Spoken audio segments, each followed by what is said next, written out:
Cinema ഫീൽഡിനെ ലഹരി mafia വലിഞ്ഞു മുറുക്കിയിരിക്കുന്നു. സംവിധായകന്മാരായ ഖാലിദ് റഹ്മാനെയും അഷ്റഫ് ഹംസയെയും 1.6 ഗ്രാം ഹൈബ്രിഡ് കഞ്ചാവുമായി പിടികൂടി. അവരെ ക്വസ്റ്റ്യൻ ചെയ്തു കസ്റ്റഡിയിലെടുത്തു വിട്ടയച്ചു. ഇനിയും നമ്മുടെ നാട്ടിൽ അഫാന്മാരില്ലാതിരിക്കണമെങ്കിൽ, നമ്മുടെ നാട്ടിൽ അമ്മ പെങ്ങന്മാർക്ക് സൗകര്യമായി റോഡിലൂടെ ഇറങ്ങി നടക്കണമെങ്കിൽ, ഈ ലഹരി മാഫിയെ പേടികൂടാതെ നടക്കണമെങ്കിൽ ഇത് കെട്ടി അടച്ച് പൂട്ടേണ്ടിയിരിക്കുന്നു. ഇല്ലെങ്കിൽ വീണ്ടും അഫാന്മാർ സൃഷ്ടിക്കപ്പെടും.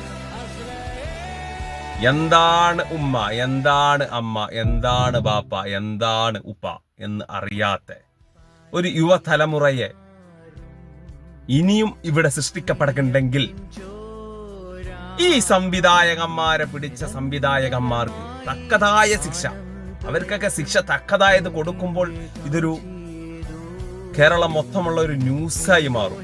ഇത് തൊടാൻ ആളുകൾ പേടിക്കും വിധമുള്ള ശിക്ഷ കൊടുക്കണം. ഇതിന് അളവ് താക്കോലൊന്നും ലൈസൻസ് വേണം. എന്തെങ്കിലും ഇതൊരു ഉപകാരപ്പെടുന്ന സംഗതി ഇതിലുണ്ട് എന്നുണ്ടെങ്കിൽ, ഇന്ന ഗ്രാം ഉപയോഗിക്കാന്നുണ്ടെങ്കിൽ ആ ഒരു ഗ്രാമിനും ലൈസൻസ് വേണം.